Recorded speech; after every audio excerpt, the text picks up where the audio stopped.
Hello friends, good morning. Colligative properties मध्ये आपण second colligative property बघितली. That one is your elevation in the boiling point.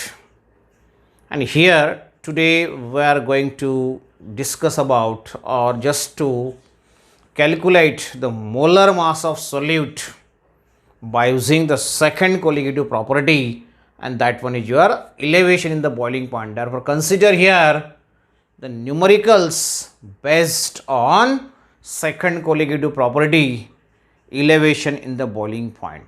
Okay, elevation in the boiling point delta TB ने आपण दाखवतो when some non-volatile solid is added to the solvent, then its boiling point rises, increases, and the difference between these two boiling point of solution and boiling point of pure solvent, that one is represented as delta TB, which is known as elevation in the boiling point.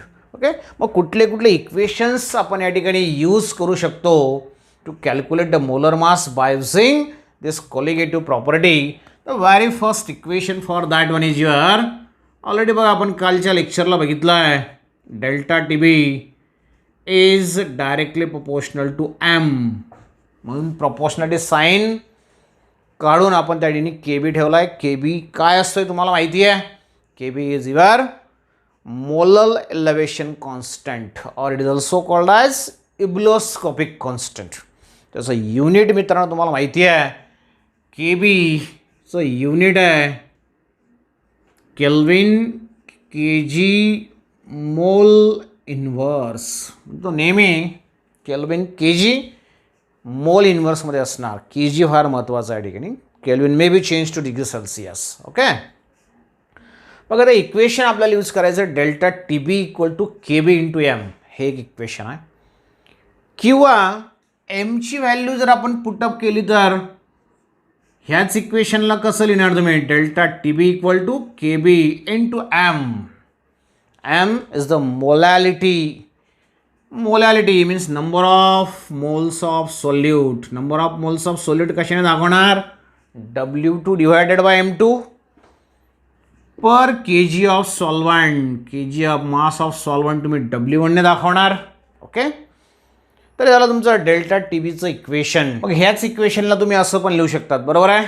आता ह्याच्यात तुम्हाला KB जो आहे तो किलोग्रॅम्समध्ये दिलेला आहे. म्हणजे तुम्हाला मोलर मासचं जे आन्सर आहे ते सुद्धा तुम्हाला किलोग्रॅम्समध्ये मिळणार, बरोबर आहे. मग ग्रॅम्समध्ये आन्सर पाहिजे असेल तर काय करणार तुम्ही. त्याला 1000 ने मल्टिप्लाय करून घेणार, बरोबर आहे. आन्सर आल्यानंतर मल्टिप्लाय केलं तरी चालेल, कॅल्क्युलेशन करत असताना मल्टिप्लाय केलं तरी पण चालेल. कशा पद्धतीने असेल ज्यावेळेस तर त्या पद्धतीचं न्यूमरिकल येईल त्यावेळेस मी तुम्हाला ते सांगेन. लक्षात आलं. बघ आता याच्याच आधारावर आपल्याला फर्स्ट न्यूमरिकल सॉल्व करायचं आहे इलेव्हेशन इन द बॉइलिंग पॉईंटवर. मग काय दिलं न्यूमरिकल बघू आपण त्याला. बघा काय म्हटलं आहे. A solution of citric acid. Citric acid तुमचं सोल्यूट आहे in 50 grams of acetic acid. सॉल्वंटचा मास तुम्हाला दिला आहे. ॲसिटिक ॲसिडचा मास म्हणजे सॉल्वंटचा मास म्हणजे W1 तुम्हाला दिला आहे 50 grams. Has a boiling point elevation. त्याच्यासाठीचा बॉइलिंग पॉईंट एलिव्हेशन म्हणजे तुम्हाला direct elevation the boiling point delta TB देऊन टाकला आहे. हा पर्टिक्युलरली तुम्हाला डेल्टा TB जर कॅल्क्युलेट करायचं असेल परत मित्रांनो तर आपण बघा असं इक्वेशन यूज करू शकतो. तुम्हाला सुरुवातीलाच सांगितलं मी डेल्टा TB म्हणजे काय. It the difference in the boiling point of solution. सोल्युशनचा बॉइलिंग पॉईंट असेल त्याला आपण TB ने दाखवतो आणि सॉल्वंटचा बॉइलिंग पॉईंट असेल त्याला आपण T0 ने दाखवणार. तर डेल्टा TB जो आपण ह्या पद्धतीने सुद्धा कॅल्क्युलेट करू शकतो. सोल्युशनचा बॉइलिंग पॉईंट मायनस प्युअर सॉल्वंटचा बॉइलिंग पॉईंट. ओके, बघा त्या ठिकाणी तुम्हाला डायरेक्ट डेल्टा TB देऊन टाकला आहे and the value of delta TB given is 1.76 kelvin. Very important sentence तुम्हाला या ठिकाणी सांगतोय. डेल्टा TB असेल म्हणजे दिस पण किंवा KB असेल मोलर एलिव्हेशन कॉन्स्टंट, यांचं जे युनिट आहे केल्विन. जसं या ठिकाणी तुम्हाला दिलं बघा आता 1.76 केल्विन. तुम्हाला सांगितलं याचं डिग्री सेल्सियसमध्ये कन्वर्ट करा. तर मित्रांनो लक्षात ठेवायचं आपण नेहमी डिग्री सेल्सियसमध्ये करताना 273.15 ॲड करतो, बरोबर आहे. इथं मात्र तसं आपल्याला करायचं नाही. डेल्टा टी बीसाठी आणि के बीसाठी केल्विनमधली व्हॅल्यू आणि डिग्री सेल्सिअसमधली व्हॅल्यू सारखीच राहणार. This is a difference in the temperature. दोन टेम्परेचरमधला डिफरन्स आहे, तो डिफरन्स तेवढाच राहणार आहे केल्विनमध्ये असला तरी पण आणि डिग्री सेल्सिअसमध्ये असला तरी पण. म्हणून अशी मिस्टेक करू नका. समजा इथं डिग्री सेल्सिअस म्हटलं असतं तर ती व्हॅल्यू आपण तेवढीच घेतली असती, 1.76 डिग्री सेल्सिअस असं म्हटलं असतं तरी त्याला आपण काय लिहिलं असतं, 1.76 केल्विन. Very very important. लक्षात आलं. नोट्समध्ये तुम्हाला मी ते डिटेल दिलेलं आहे, ते व्यवस्थित वाचा. बघा त्या ठिकाणी तुम्हाला डेल्टा टी बी डायरेक्ट देऊन टाकलेला आहे. पुढे काय म्हटलं आहे, if K B for acetic acid, K B पण दिला बघा मित्रांनो तुम्हाला, K B molar elevation constant, abloscopic constant for the solvent acetic acid is given and that one is your 3.07 Kelvin kg mole inverse. इथं degree Celsius दिलं असतं तरी हीच व्हॅल्यू, केल्विन दिलं असेल तरी पण हीच व्हॅल्यू. या दोघांच्या व्हॅल्यूसाठी लक्षात ठेवायचं आहे. पुढे काय म्हटलं आहे, what is the molality of solution, तर एम काय असणार. ओके, आपल्याला माहिती आहे elevation in the boiling point, we know that elevation in the boiling point that is delta T B is given as काय इक्वेशन, व्हेरी फर्स्ट इक्वेशन तुम्हाला लिहून दिलं बघा मी, K B into M, K B into M, दोघं values तुम्हाला देऊन टाकल्या आहेत. Therefore delta T B equal to K B. के बीची व्हॅल्यू काय दिली मित्रांनो, के बीची व्हॅल्यू तुम्हाला दिलेली आहे 3.07. हो, एक याला रिअरेंज करून बघू, बरोबर आहे. बघा याला तर रिअरेंज कसं करणार तुम्ही, delta T B equal to K B into M, तुम्हाला कॅल्क्युलेट काय करायचं आहे, एम कॅल्क्युलेट करायचं आहे. दॅरफॉर एम इक्वल टू काय लिहिणार, delta T B divided by K B. Therefore M equal to delta T B काय म्हटलं आहे, 1.76, 1.7576 म्हणजे आपल्याला कन्वर्शन करता येईल त्याचं. Divided by K B, K B काय म्हटलं बघा 3.07. बघा 1.75ला डबल केलं तर तो काय होणार हे तुम्हाला समजलं पाहिजे. त्याच्यानुसार तुम्ही सहज त्याचं कॅल्क्युलेशन सांगू शकतात का. 1.76 3.07चं डिव्हिजन काय येऊ शकतं, लहान संख्येला आपण मोठ्या संख्येने डिवाइड करतो आहे म्हणून डेफिनेटली त्याचं आन्सर 1पेक्षा कमी असेल, एकापेक्षा त्याचं कमी आन्सर आलं पाहिजे.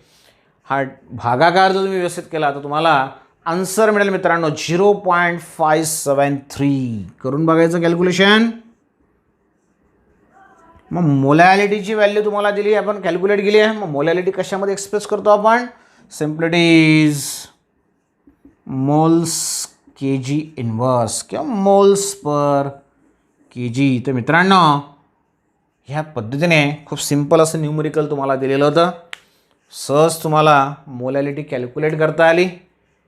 W1 दिलेला राहिला नसतात तरी पण आपल्याला सहज ते कॅल्क्युलेट करता आलं असतं, कारण की ज्या दोन व्हॅल्यूज आपल्याला लागणार आहेत त्या ऑलरेडी तुम्हाला देऊन टाकल्या आहेत.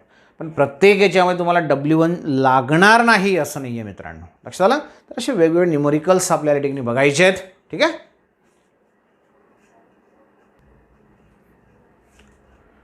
मग आता सेकंड न्यूमरिकल काय म्हटलेलं आहे, a solution is prepared by dissolving 1.9 × 10⁻² kilograms of ammonia. म्हणजे तुम्हाला मास ऑफ सोल्यूट दिलं आहे, अमोनिया आपण डिझॉल्व करतो आहे म्हणून अमोनियाचं मास म्हणजे सोल्यूटचं मास म्हणजे W2 तुम्हाला दिलेला आहे. काय म्हटलं आहे 1.9 × 10⁻² kilograms in 400 grams of water. सॉल्वंटचं पण मास देऊन टाकलं म्हणजे W1 पण तुम्हाला देऊन टाकलं आहे 400 grams.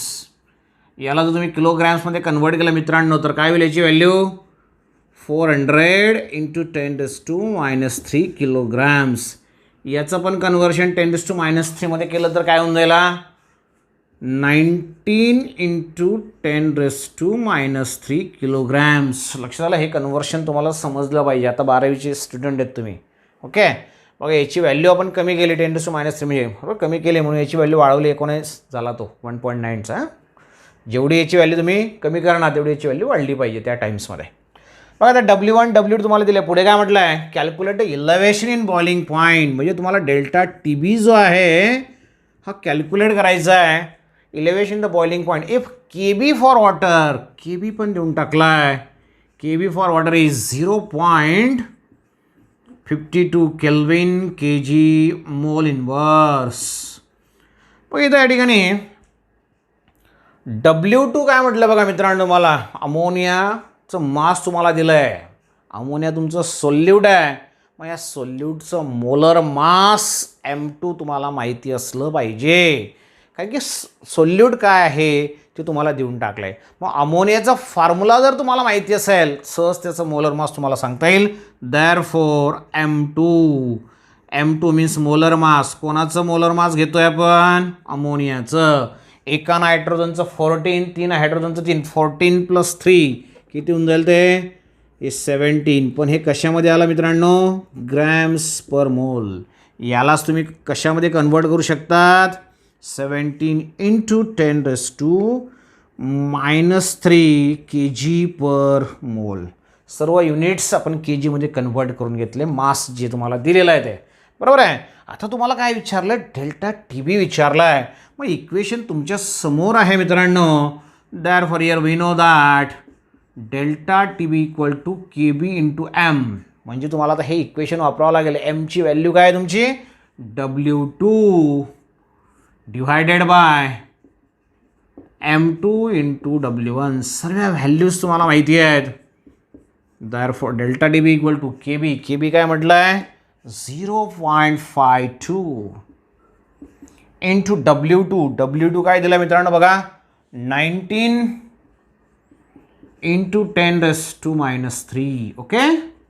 Divided by M2. आता लिहिला आपण M2 17 × 10⁻³ into W1 400 × 10⁻³ बघा. 1 10⁻³ सहज कॅन्सल होऊ शकतो या ठिकाणी बरोबर आहे. आता हा 400 × 17 × 10⁻³ 0.52 × 19. या सर्वांचं कॅल्क्युलेशन तुम्हाला जमलं पाहिजे आणि थोडंसं लॉजिकली आपण विचार केला पाहिजे. डेल्टा टी बी तुम्ही कॅल्क्युलेट करताय मित्रांनो बरोबर आहे. डेल्टा टी बी काय असतो रे, it is the difference in the boiling point of solution and solvent, pure solvent. दोघांचा डिफरन्स. आणि हार्डली तो डिफरन्स रेअरली तो 1 डिग्री सेल्सिअस का 1 केल्विन येत असतो. तो 1पेक्षा काही वेळेस कमी पण असतो, काही वेळेस म्हणण्यापेक्षा बऱ्याचदा कमी असतो. तर हे लॉजिकली आपल्याला समजलं पाहिजे की आपलं आन्सर हे नियर अबाउट 1 आलं पाहिजे. त्याच्यापेक्षा कमी थोडंफार जास्त आलं पाहिजे. खूप काही जास्त फरक पडणार आहे असं नाही आहे. लक्षात आलं ना. कारण की अमोनिया जो तुम्ही ॲड केला आहे तो 1.9 × 10⁻² kg आहे. त्याचं कन्वर्शन तर केलं आहे आपण 19 × 10⁻³ किलोग्रॅम्स. म्हणजे तो किती निग्लिजिबल आहे तो मला लक्षात आलं असेल. 19 ग्रॅम्स फक्त आपण अमोनिया टाकतोय 400 ग्रॅम्स वॉटरमध्ये. म्हणजे त्याचं इलेव्हेशन द बॉइलिंग पॉईंट जे होणार आहे ते फारसं काही फरक पडणार नाही आहे. म्हणजे तुमचं आन्सर हे खूप कमी आलं पाहिजे. म्हणजे तुमचं कॅल्क्युलेशन बरोबर आहे किंवा नाही हे सुद्धा सहज तुम्ही त्या ठिकाणी सांगू शकतात. Therefore here by calculating all this, हे सर्व जर तुम्ही कॅल्क्युलेट केलं तर याचं आन्सर सहज तुम्हाला मिळेल. And here the answer is near about. बघा याचं जे आन्सर तुमचं आलं पाहिजे ते येतं तुमचं 1.45 kelvin. Delta T B is equal to 1.45 kelvin. हा 1पेक्षा कमी पण असतो बऱ्याचदा बरोबर आहे. तर हे कॅल्क्युलेशन व्यवस्थित बघा, करा. आन्सर करेक्ट येतं का ते चेक करा. डेल्टा टी बी हा केल्विनमध्ये जेवढा असतो तेवढा असतो डिग्री सेल्सिअसमध्ये. मागच्या न्यूमरिकलमध्ये पण तुम्हाला हे सांगितलं. ठीक आहे. ते झालं तुमचं second numerical on elevation in the boiling point. Okay.